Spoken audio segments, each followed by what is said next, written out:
Bonjour à tous les 2, je crois que ça bloque. Ah non, c'est bon. Bonjour Justine. Donc on se retrouve tous les 3 donc avec Damien Logy et Ondine Sanchez pour voir comment on peut rendre collectif l'onboarding client. Donc on va voir un petit peu dans quel contexte c'est intéressant. Souvent ça va être en phase de scale pour gagner du temps ou pour économiser de l'argent. On va voir comment on peut le mettre en place, comment on peut éviter certains pièges. Mais pour commencer, est-ce que vous pouvez vous présenter tous les 2? Bien sûr, je te laisse commencer, Andine. Bonjour, donc moi c'est Ondine, je suis, Customer Success Manager depuis, plus de 5 ans pour la société, Dokunimo, donc anciennement Neovacom et qui a été rachetée par, le groupe Dokun. Donc j'étais la first, CSM du groupe, donc on est désormais, 2 dans l'équipe, mais je travaille, conjointement avec, plusieurs chefs de projet et bon, bien évidemment tous les autres services, dans l'entreprise. Top. Bah, je te poserai quelques questions après pour en savoir un peu plus sur tes clients, etc. Mais on va passer la voir à Damien. Yes, bah écoute, moi, Damien, du coup, ça fait quasiment 10 ans que je suis CSM maintenant. À l'inverse d'Ondine, pour le coup, j'ai pas mal vaqué à droite à gauche. Donc, j'ai fait pas mal de secteurs. J'ai fait de l'autotech, au départ, sur notamment des solutions d'autopartage, pour le groupe Renault. J'ai fait de la MarTech avec une boîte qui est assez connue qui s'appelle Partout, notamment. J'ai fait de la FinTech et aujourd'hui, je suis, chez Najar, qui est assimilé fintech aussi, voilà, en tant que CSM senior là. Très clair. Et pour tous les deux, est-ce que c'est dans vos boîtes actuelles ou c'était plutôt dans les boîtes précédentes où vous avez dû mettre en place l'onboarding collectif? Alors moi, pour ma part, c'est une réflexion qu'on a commencé à se faire, chez moi, il y a très peu de temps, donc c'est plutôt dans cette boîte-là. Après, en tant que chargée de compte dans une autre société, on avait réfléchi, à des solutions, mais je suis pas restée et il me semble pas que ça a été mis en place, par la suite. Moi, de mon côté, c'était dans une Ok, précédente, boîte, pour lequel, on y avait réfléchi, on avait besoin de le faire, donc on l'a mis en place. Voilà, et j'ai travaillé dessus pendant, quasiment 1 an, je pense. ok. Est-ce que vous pouvez donner un petit peu plus de contexte du coup sur comment était structurée déjà l'équipe en interne sur la partie onboarding? Qui s'en occupait? Ouais, je pense que ça peut être intéressant. Alors, moi, j'ai toujours été toute seule. Donc, du coup, c'est pour cette raison, en fait, on a de plus en plus de clients et on voyait, en fait, que la partie onboarding, ça prend du temps et en fait, il y a eu ce besoin, moi, en fait, j'ai toujours dit qu'il y avait pas besoin de faire grossir mon équipe, que je pouvais encore gérer, mais qu'il fallait que je trouve une solution pour standardiser, en fait, industrialiser, cet onboarding et donc le mutualiser. De notre Très clair. côté, l'équipe CSM, on était, 6, on s'occupait vraiment de tout, le pipe, donc de l'onboarding, de la rétention à l'upsell. Donc voilà en fait, ce qui nous a amené à passer un peu sur un modèle un peu plus collectif et de se décharger de la partie onboarding, c'est bien entendu, la crise financière qu'il y a eu à l'époque, après Covid où, lever des fonds n'était plus aussi simple que ça, où on passait sur un modèle de rentabilité, enfin de recherche de rentabilité plutôt que sur de la valorisation avec de l'acquisition client. Pour le coup, malheureusement, c'est tombé au mauvais moment pour nous à l'époque puisqu'on devait justement, lever des fonds et ça se joue à quelques semaines. Donc Mmh. les investisseurs sont devenus extrêmement frileux.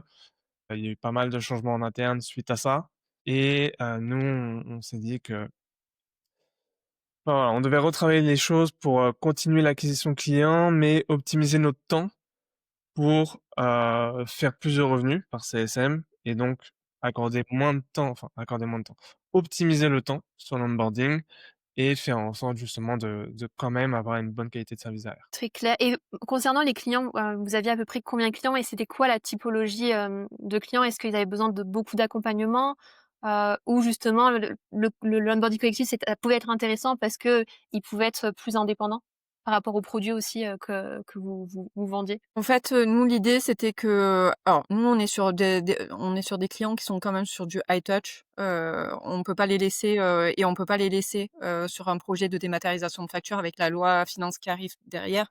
On peut pas les laisser, tout seuls. On peut pas passer d'un high touch à un low touch, sur ce type, sur ce type de problématique. Donc on a voulu garder ce high touch, mais on voulait en fait créer plus une question de une communauté où en fait ils pouvaient s'entraider, notamment sur tout ce qui touche à leur logiciel de comptabilité.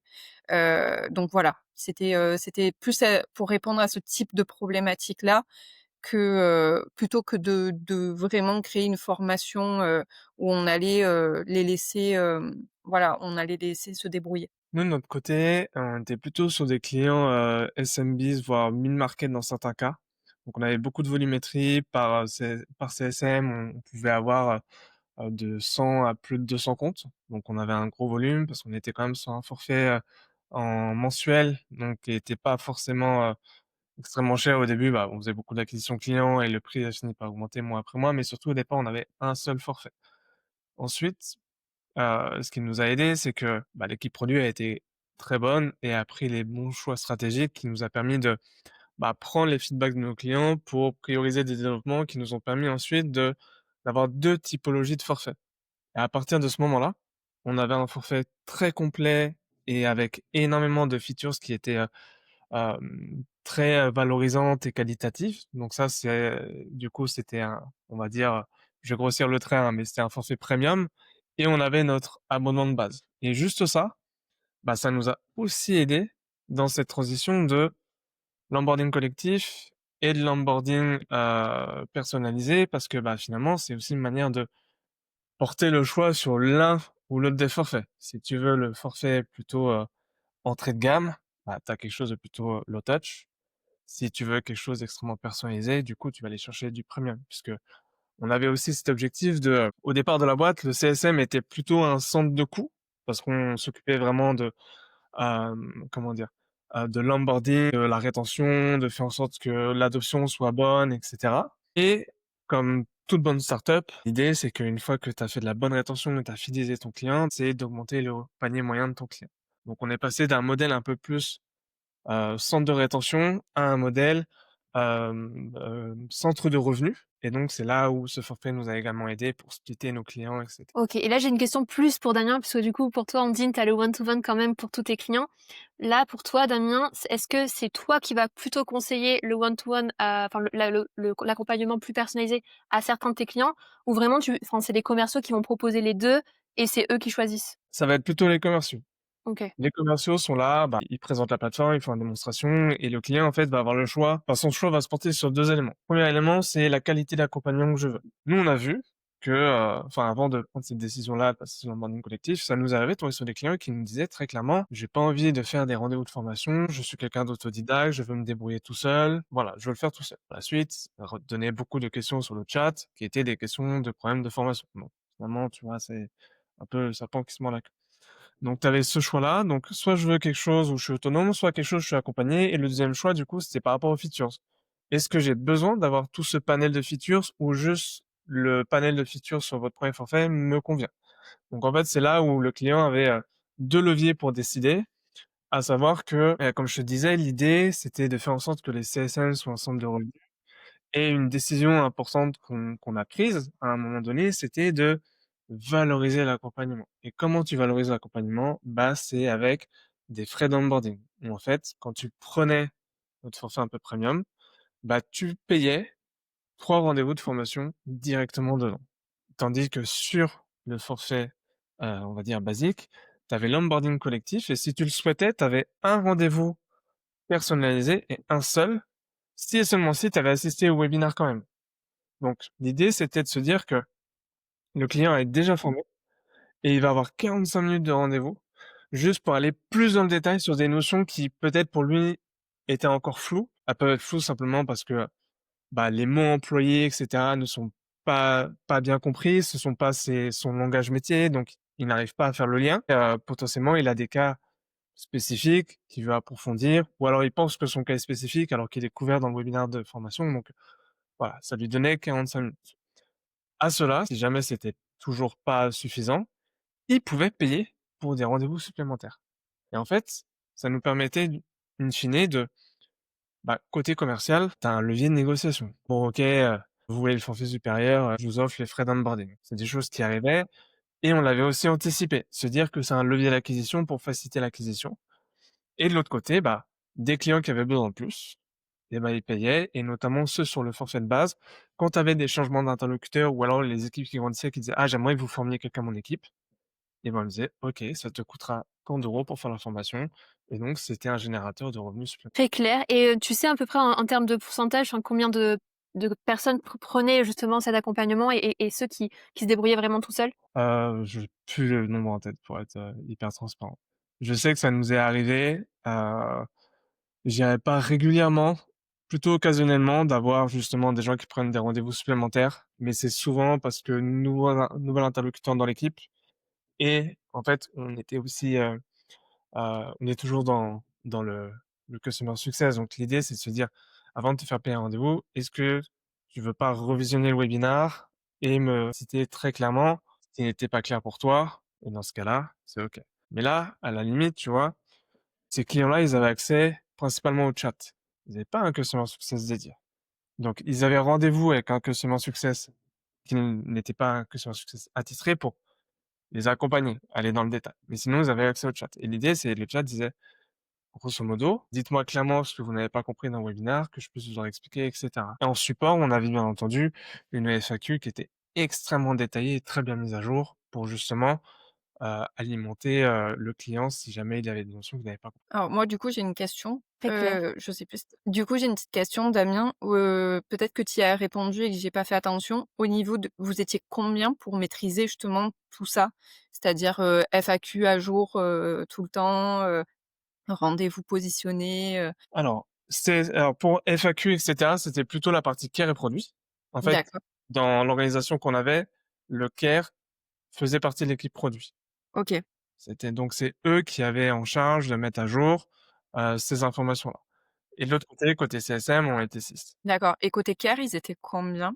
Ils Tu étaient, 4. Donc tu avais en Et jeu moi j'ai une question pour grosso toi. modo, hein, Ah de bah, manière vas-y. assez simple, c'était la la team lead qui mettait à jour les articles avec le produit. Donc en fait, si tu veux, quand il y avait une nouvelle feature qui sortait, le PM écrivait l'article lié à sa feature puisque c'est lui qui l'a développé.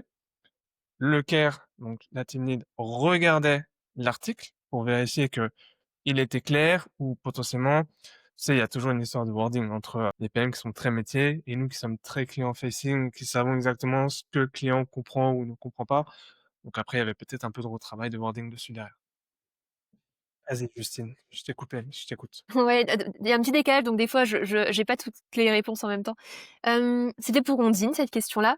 Comment toi, du coup, ça se passe, côté onboarding et à quel moment tu mets en avant plus, l'aspect communautaire, l'aspect peut-être contenu que tu as créé, plutôt que justement, accompagnement, humain? alors nous, en fait, donc comme je l'ai expliqué, l'onboarding, il peut pas se faire sans nous, il peut pas se faire, de manière, low touch, vraiment, enfin les premières étapes d'onboarding, en fait, il y a 3 étapes d'onboarding, donc celles-ci, elles sont propres à chaque client parce que chaque client est différent en termes de paramétrage et à un moment donné, en fait, il y a un passage en production et c'est, au moment de ce passage en production où là, en fait, on aiguille vraiment au maximum vers tout ce qui est aspect, communautaire. C'est-à-dire qu'on a des enregistrements de webinaires, donc quand on nous pose des questions trop fonctionnelles, on leur envoie ce webinar. Je pense que ça rejoint un peu ce que disait Damien. Est-ce que vous êtes sûr que vous n'avez pas eu votre réponse dans, tout ce qu'on a? Alors nous aussi, on a des super, supports, on a des FAQ, des tutos vidéo, mais je te posais la question, Damien, notamment, parce que par contre, nous, on a énormément du mal en étant staffés à l'heure actuelle, à à garantir la mise à jour de ces supports. Donc c'est pour ça que je posais la question et quand il y a des questions, voilà, quand il y a des questions, logiciels métiers, on fait en sorte, voilà, qu'ils se tournent justement vers la communauté. Là, tu mets quelque chose, enfin, tu mets le doigt sur quelque chose qui est toujours très dur dans toutes les boîtes et par rapport à ça, c'est, du coup, qui va prendre en charge la mise à jour du contenu et sa rédaction? Et ça, en fait, je pense qu'avant même de passer sur quelque chose de collectif, c'est vraiment le gros point, c'est la définition des stakeholders pour savoir qui va le faire.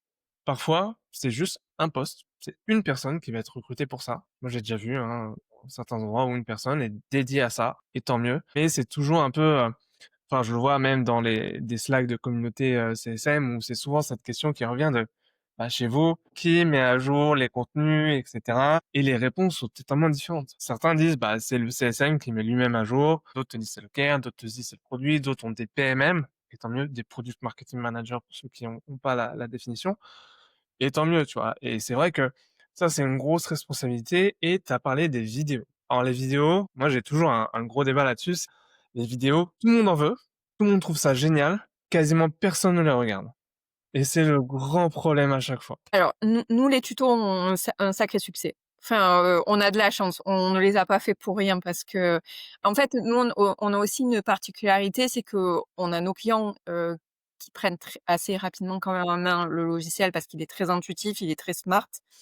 On doit aussi former les fournisseurs de nos clients pour qui, notre plateforme est gratuite, et donc passer le moins de temps possible avec eux, et c'est là aussi où l'aspect, communauté, elle a son sens parce qu'en fait, et c'est on sait qu'on a encore beaucoup de chemin à faire, et c'est pour ça que ce sujet m'intéressait beaucoup. C'est parce qu'en fait on voudrait, moi je veux tendre vers, un endroit où même les fournisseurs se posent des questions entre eux.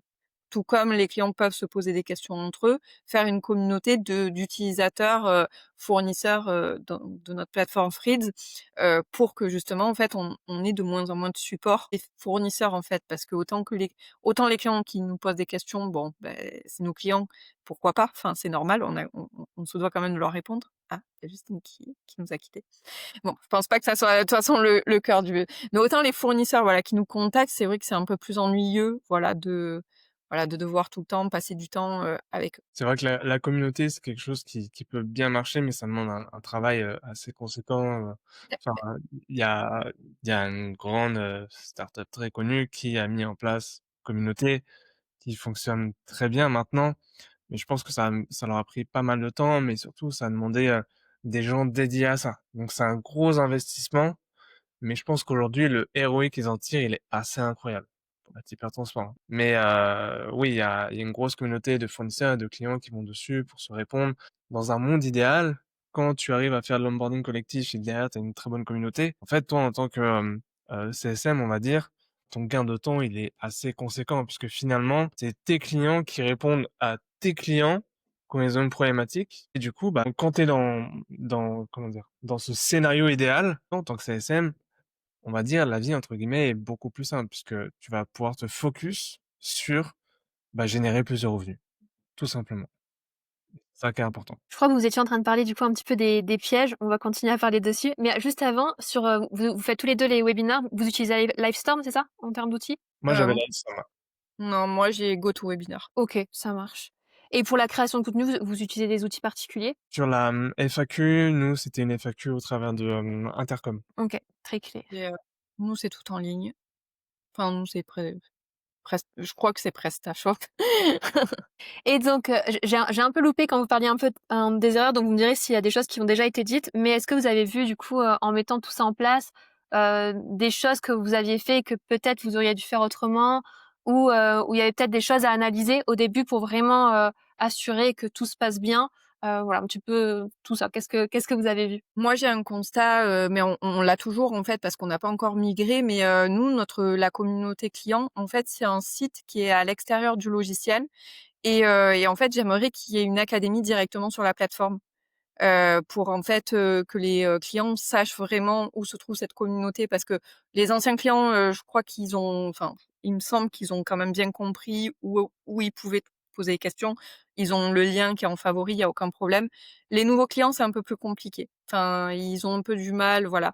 Et pour avoir fait, une démo avec, alors je sais pas si la vidéo elle va être diffusée, je veux pas faire de pub, mais pour avoir fait une démo avec, Matching Spot que j'ai vraiment trouvé génial. Il m'avait fait une maquette avec, la petite académie sur la plateforme, et moi j'en rêve en fait de justement qu'il y ait un clic et qu'en fait le client se retrouve, voilà, directement dans l'univers, justement de formation, de communauté, plutôt que de devoir passer par un autre site. Ouais, ça, j'avoue, c'est aussi un truc, auquel j'ai réfléchi, mais on va peut-être en parler un peu plus en détail après sur les choses qu'on aurait aimé améliorer. Mais, heu, pour préparer un peu tout ça, moi, je te refais un peu l'historique. C'est que dans l'équipe que enfin, au sein de l'entreprise dans laquelle j'étais, parmi les premiers employés, il y avait, des data analysts. En fait, c'est une boîte qui a été très orientée data, tracking et cetera, qui nous a énormément servi.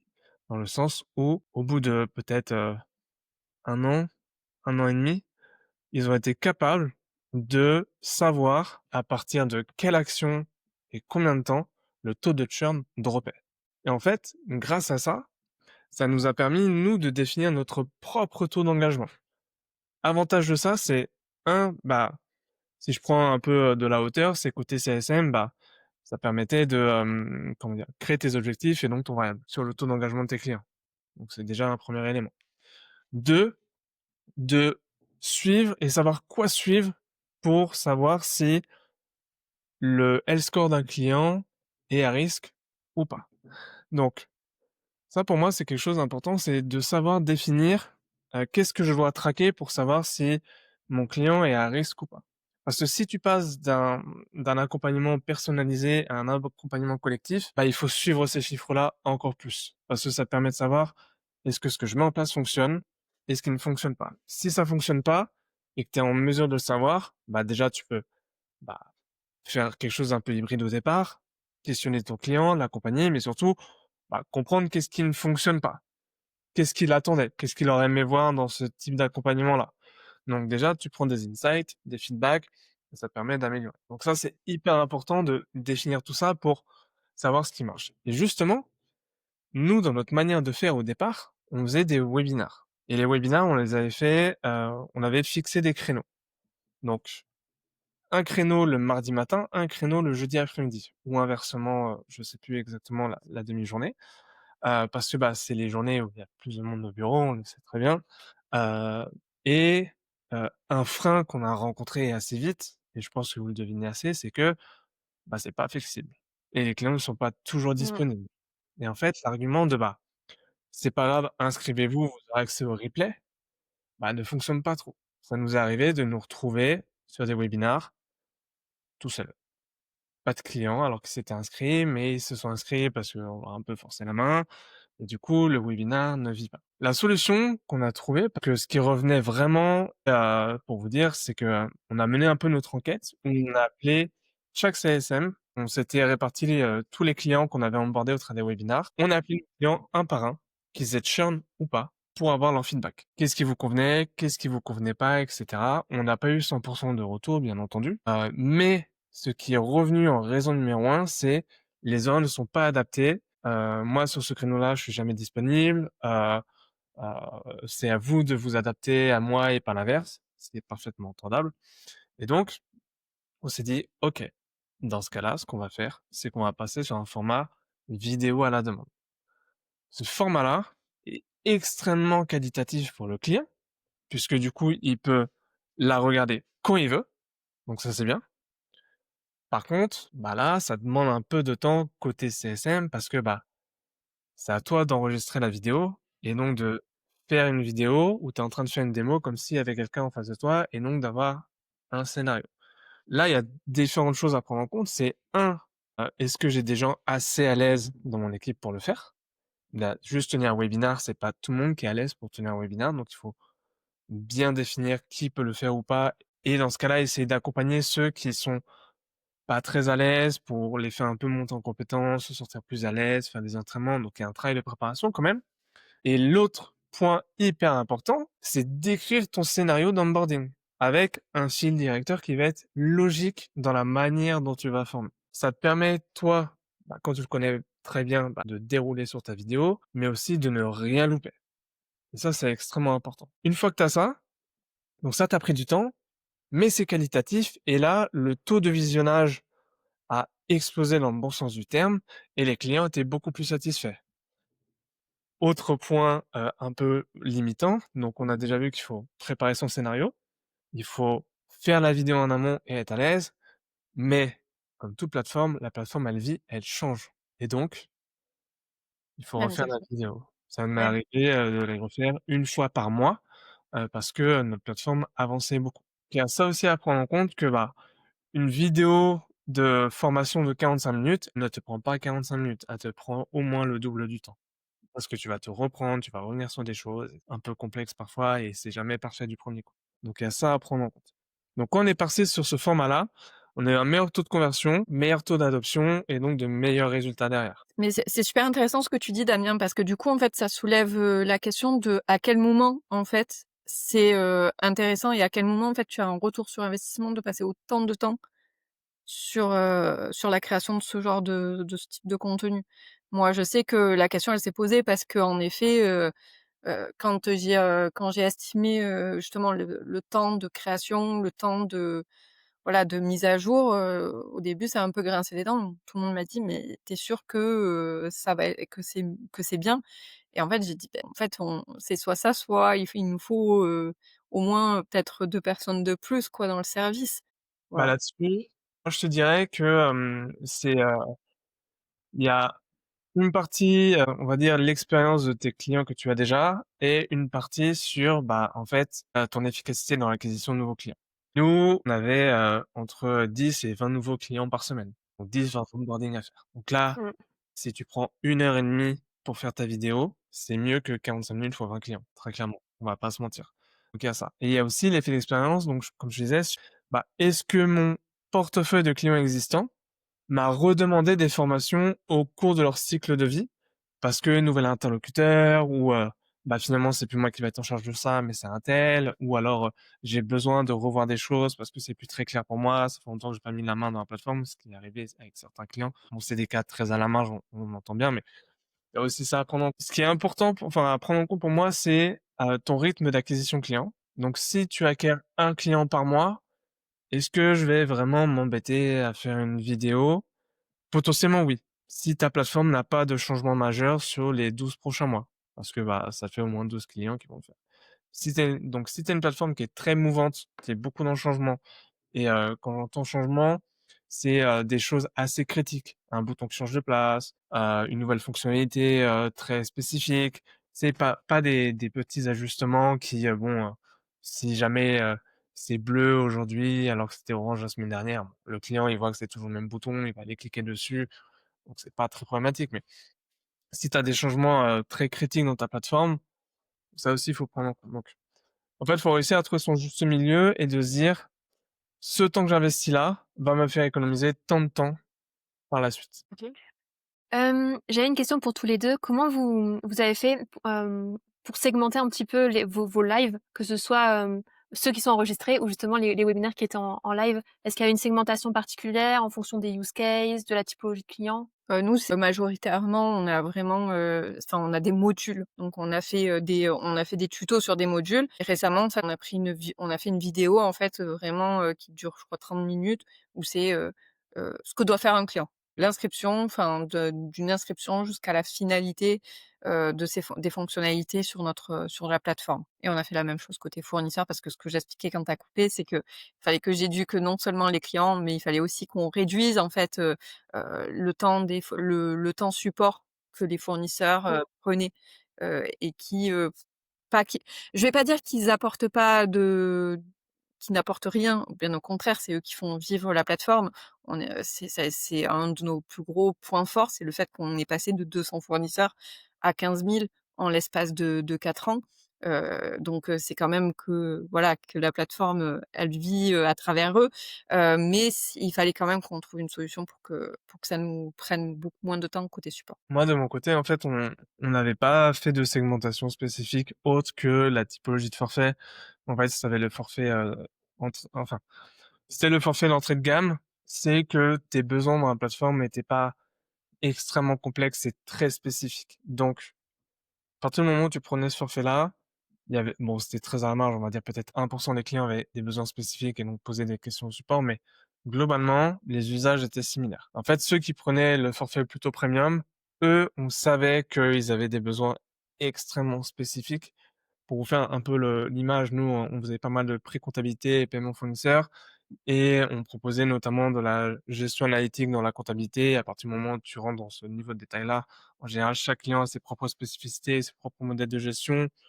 Donc là, tu as besoin d'un accompagnement vraiment personnalisé et eux prenaient justement le forfait avec toutes les fonctionnalités, l'accompagnement personnalisé. Donc finalement, la segmentation se faisait d'elle-même dès l'acquisition.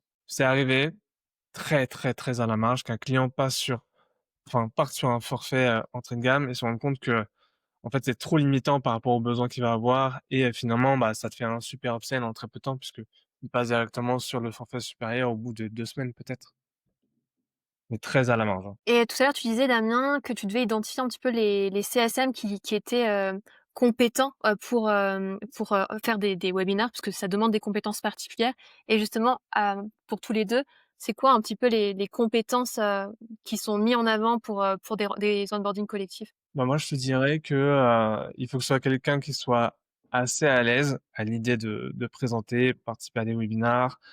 En général, je pense que la plupart des CSM le sont, puisqu'on fait des onboarding en visio, donc on doit le faire.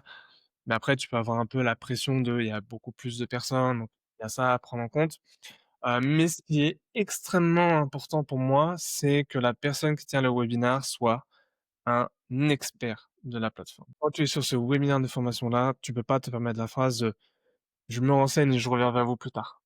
Mmh. Parce que 1, tu perds toute crédibilité et 2, tu as quand même potentiellement 20 personnes qui avaient cette question-là et donc tu vas avoir 20 questions qui vont être au support ou au CSM, donc finalement tu perds un peu de temps.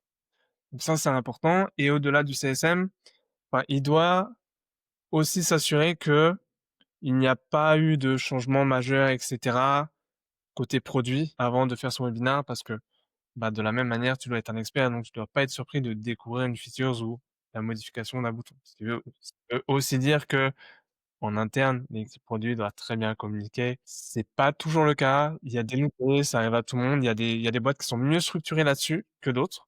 Moi, j'ai vu une boîte où, bah, pour toute nouveauté produit, je trouvais ça extrêmement bien. Je trouve que c'est une très bonne pratique. Ils faisaient un message Slack, bien entendu, dans un channel, qu'on a tous, mais le doubler d'un email. Ce qui veut dire que un message Slack, ça peut facilement se noyer, mais un email, tu peux le classer, le retrouver facilement. Et j'ai trouvé que c'était une très, très bonne pratique et je recommande à toutes les équipes produits de le faire parce que moi, en tant que CSM, ça m'a fait aller beaucoup plus vite dans mes recherches sur les dernières features au travers de mes mails qu'au travers de Slack. Donc pour moi, c'est ça, les points importants à avoir, en ça. Moi, je pense qu'il y a un côté aussi, pointilleux et organisé, sur le fait maîtrise du sujet, bien évidemment. Je pense que ce qui fait la différence, c'est vraiment le travail, c'est-à-dire, le travail en amont du webinaire. Ne pas arriver et voilà et se dire, «Ça va passer si, même si je l'ai pas répété». Non, parce que, justement, s'assurer que, par exemple, l'environnement sur lequel on fait, la démo, bah, il est à jour, il est opérationnel. Je parle en connaissance de cause parce que bien évidemment, je dis ça, mais ça m'est déjà arrivé. Alors pour ma défense, la mise à jour, elle était en train de se faire pendant que je faisais, justement le webinaire. Donc je me prenais des erreurs, mais à foison. Mais voilà, bon après voilà, c'est quelque part, c'est un petit peu de ma faute aussi de pas avoir validé justement avec le produit qu'à ce créneau-là, il allait pas avoir se passer quelque chose. Mais voilà, oui, une très communication interservices, organisation et voilà. Et maîtrise du sujet. Ça rejoint un peu justement, je l'ai pas répété, mais avoir un scénario prédéfini et le connaître. Scénario de formation, si tu l'as écrit, tu sais ce que tu veux dire, c'est important et là où je te rejoins, bien entendu, c'est quand tu fais ta formation, il faut que tu interagisses dans la plateforme. De ce que tu en faire, le client voit la même chose. Il faut pas que ce soit des templates ou des images, il faut que ce soit interactif, que le client voit que, bah, si je clique là, je passe de cet écran à cet écran-là. Parce que demain, quand il aura vu ton webinaire et qu'il arrive dans la plateforme, il faut qu'il se retrouve avec exactement la même chose que ce qu'il avait dans le webinaire. Sinon, ça n'a pas d'intérêt. Et est-ce que vous aviez des questions qui étaient vraiment spécifiques, à un client dans les webinaires collectifs et comment vous traitez ce genre de demande? Moi, quand c'est comme ça, beh, alors, c'est quand c'est, des questions vraiment spécifiques, en règle générale, je leur demande de me mettre la question et je leur dis que je leur réponds, à l'écart, enfin à part. Logique. Mais, je leur réponds après coup par mail ou je reprends en compte bah, alors nous, on n'a pas ce système où on leur fait payer le fait de prendre rendez-vous avec nous, étant donné qu'ils payent, déjà, dans un setup d'accompagnement qui comprend justement notre accompagnement. Donc je les recontacte moi direct derrière pour leur parler plus précisément. Nous, de notre côté, ce cas d'échanger questions-réponses sur vidéo à la demande n'existe pas. Et quand on était sur un format webinaire, on gardait toujours 10 minutes à la fin pour répondre à toutes les questions. On les reprenait toutes une par une. Et qu'elles soient spécifiques à un client ou pas, on répondait quand même parce qu'on partait du principe que on pense que c'est spécifique au client A, mais ça se trouve le client D, il a exactement la même question qu'il n'a pas posée parce qu'elle a déjà été posée, donc autant répondre pour tout le monde. Et est-ce qu'en mettant tout ça en place, vous avez vu des effets, que ce soit sur le churn ou peut-être, le referral ou d'autres choses positives? Alors nous, de notre côté, il n'y a pas de churn depuis que voilà, dans notre, en fait, c'est tellement, lourd comme mise en place, que le seul churn qui pourrait se passer, c'est vraiment selon, la loi finance, en fait. Un changement, voilà, c'est un peu complexe. Donc du coup, le seul churn qui pourrait arriver, c'est une question de voilà, de loi. Hem Par contre, ce que j'ai remarqué, c'est, côté client, quand même, on a beaucoup, beaucoup moins de demandes, côté support, et on a moins de demandes, récurrentes. Voilà. Donc finalement gain de temps, c'est bon quoi, c'est réussi. Côté support, c'est évident. Alors, c'est évident côté client, ça l'est pour le moment encore moins côté fournisseur. J'ai pas encore trouvé, vraiment la solution magique, sur notre type, l'autre type, d'utilisateur que nous avons sur la plateforme, pour vraiment, là, voilà, squeezer un petit peu ce côté-là, de questions basiques qui revient régulièrement. Et ben, moi, à l'inverse de toi, c'était, assez simple de churner pour un client. Il suffisait qu'il nous fasse une demande de churn et on était sur un mensuel sans engagement, sauf cas où le client s'engageait annuellement, mais c'était plutôt simple et pour le coup, on n'a pas eu d'impact sur le churn.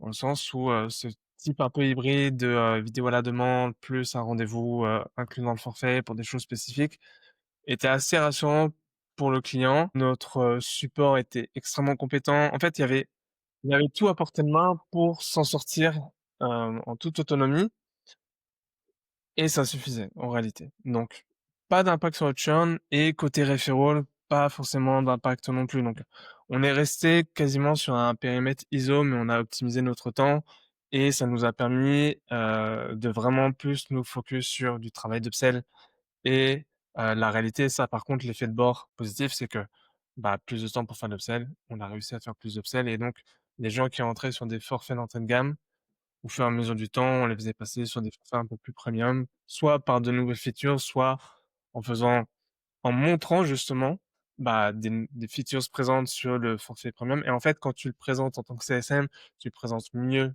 qu'un sales.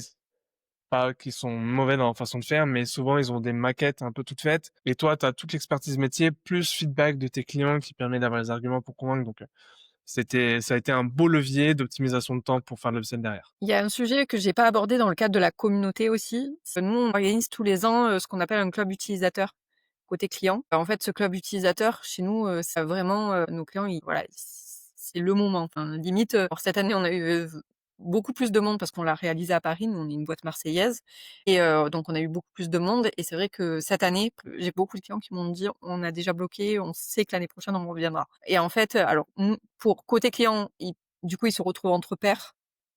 Donc ils échangent sur, toutes les problématiques qu'ils veulent. On organise aussi des ateliers sur lesquels on les, voilà, on leur pose plein de questions sur l'évolution qu'ils aiment, sur certaines évolutions produits.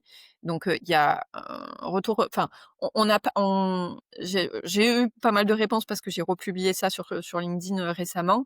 Heu, j'ai parlé du retour sur investissement qu'on pouvait imaginer, mais en fait, chez nous, il est très compliqué parce que c'est pas un événement qui a un but, lucratif. C'est pas un événement qui a un but commercial. C'est vraiment un événement qui a but plutôt de, rassembler.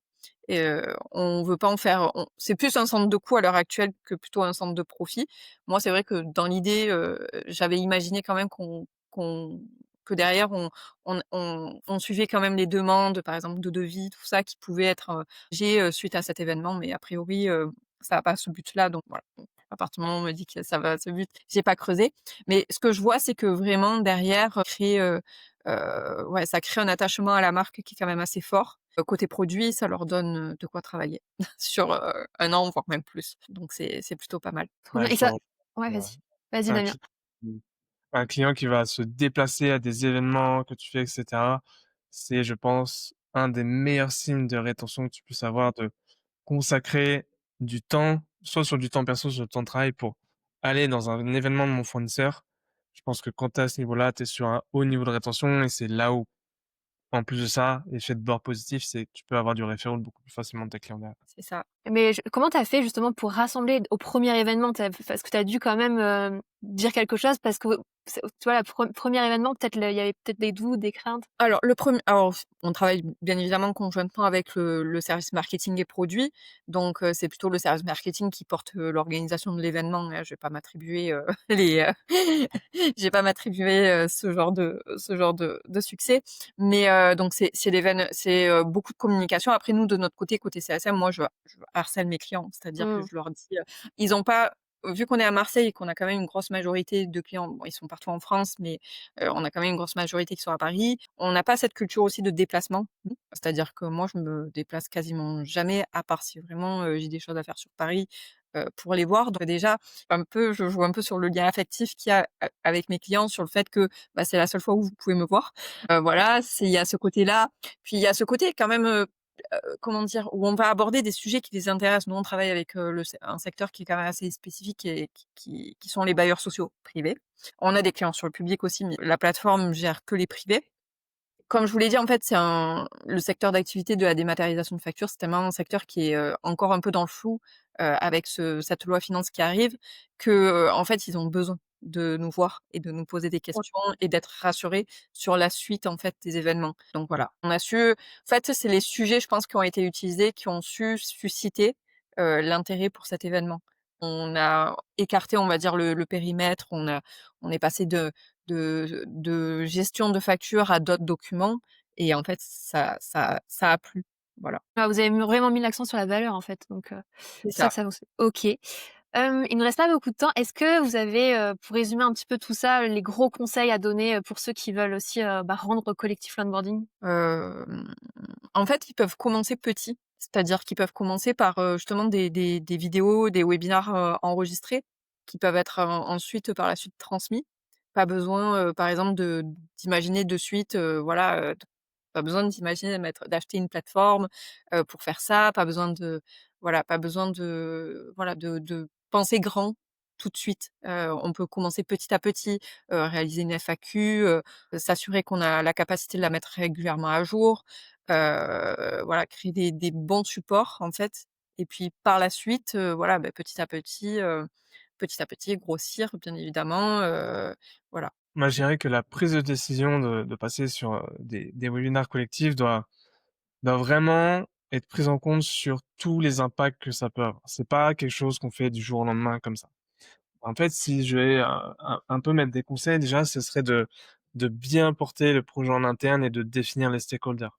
On se rend compte que les webinaires d'onboarding, ça concerne pas que les CSM, ça concernait aussi, le produit, comme je disais, Le potentiellement marketing, pour sur la partie communication, du webinar en question. C'est les d'accord. PMM, le produit, pour éviter notamment, ce que tu as vécu Ondine, d'avoir une mise en prod au moment où tu es en train de faire ton webinar. Ouais, il y a quand même ça qui est important. En deuxième point, je dirais de définir les KPI à traquer pour s'assurer de l'efficacité de ce webinaire-là. On l'a dit tout à l'heure, au travers des questions que tu as posées, Justine, est-ce qu'il y a eu un taux sur le churn ou sur le referral? Ça, c'est déjà les bonnes questions. Savoir comment dire? Le taux de participation, le taux de visionnage, est-ce qu'il y a du revisionnage? Est-ce que le client s'est connecté à semaine plus un et mois plus un? Donc quel a été son taux d'adoption derrière, tu vois? Pour savoir si ça a converti directement sur, de la rétention. Moi, je te parlais tout à l'heure du taux d'engagement. Si j'ai défini un taux d'engagement, est-ce que mon client a atteint cet engagement-là? Est-ce que le score est OK? Donc tu vois, c'est tous ces petits KPI à définir, pour savoir si ça fonctionne bien ou pas. Nous, on l'avait vu, hein, je vous ai dit tout à l'heure que ça fonctionnait pas des masses. On en a fait le choix de prendre du temps pour appeler nos clients et comprendre. C'est pas tout le monde qui peut le faire. Nous, on a eu l'occasion de le faire, on l'a fait. Ça a été riche d'apprentissage. Voilà, c'est tous ces KPI-là déjà à définir avant même de se lancer. Et bien entendu, le dernier point, c'est on a défini les stakeholders, mais bien collaborer en interne, que ce soit avec toutes les équipes pour bien être aligné. Aussi sur la partie stratégie, je vous ai dit tout à l'heure que on avait 2 typologies de forfaits, où il y en a un, on proposait des webinaires donc sur des stratégies d'acquisition. Tu as ça aussi qui est à rentrer en compte et bien entendu, le produit pour être sûr, pas de mise en prod, pas de gros changements ou anticiper les gros changements parce que si on passe d'un modèle webinar à un modèle par exemple, vidéo à la demande, anticiper le fait que je vais devoir refaire ma vidéo tel jour pour être prêt. Donc, voilà, donc c'est du travail, beaucoup de préparation avant de se lancer, mais une fois qu'on a rempli ces critères-là, normalement, on est très bien positionné pour avoir une bonne réussite. Et est-ce que vous pensez tous les 2, donc là vous avez vraiment les cas de quand vous avez mis tout ça en place, mais est-ce que vous pensez pour que ça peut s'appliquer à tous les produits et à tout type de clients? Même les grands comptes qui parfois demandent un accompagnement sur mesure, est-ce qu'il y a possibilité de un petit peu mettre de peut-être certaines étapes, en collectif? Moi, je parle dans mon cas. Moi, dans mon cas, j'ai pas mis un onboarding d'entrée de jeu mutualisé. Donc je pourrais dire non. C'est-à-dire que moi, l'onboarding, au final, ce qui est mutualisé, c'est peut-être même l'après-onboarding et tout ce qui touche à, la vie commune, sur la plateforme, mais après, justement, l'accompagnement, la mise en place. Parce qu'en fait, on est sur quelque chose de tellement compliqué et spécifique à chaque client que le mutualiser serait trop compliqué au final, d'entrée de jeu, quoi.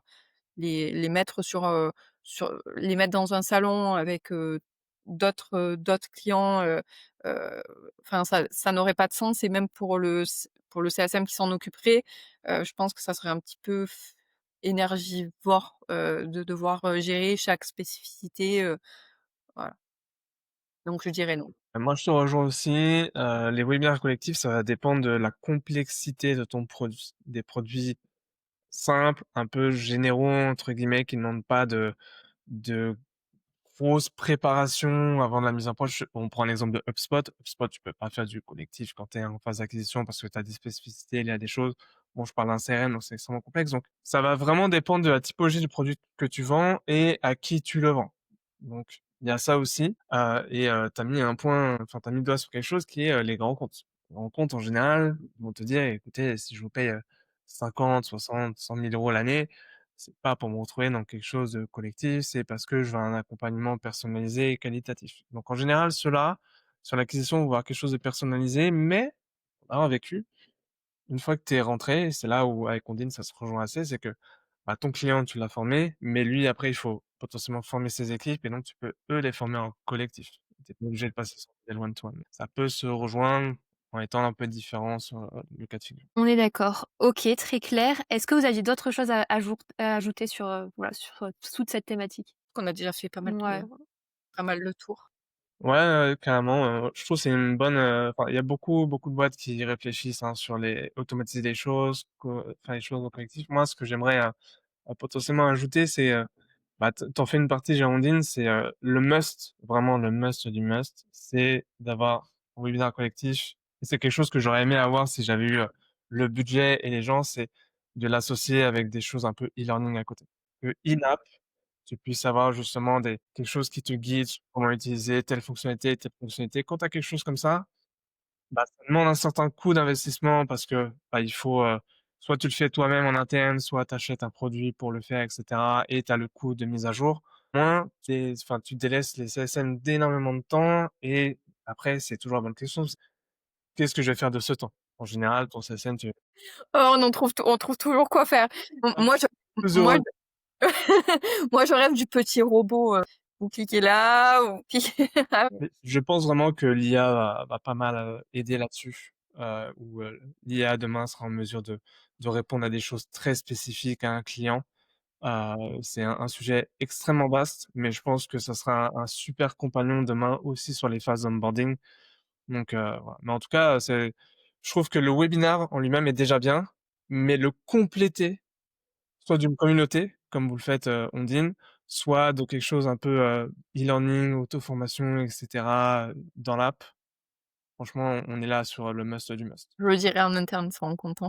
J'avais vu, je voulais clôturer, mais à Engage, j'avais vu une société, je me rappelle plus, je crois que c'était Dust. Oui, c'était Dust Ouais, à Dust. et je trouvais ce qu'ils faisaient, c'était, incroyable et on était vraiment sur ça, sur comment faciliter justement, comment faciliter en fait la prise en main d'un logiciel, rapidement à l'aide de l'IA et je trouvais, enfin parce que j'en vois beaucoup, enfin je vois beaucoup de logiciels d'IA, mais après choisir, entre guillemets «le bon» qui que tu vas pas payer, Extrêmement ton cher.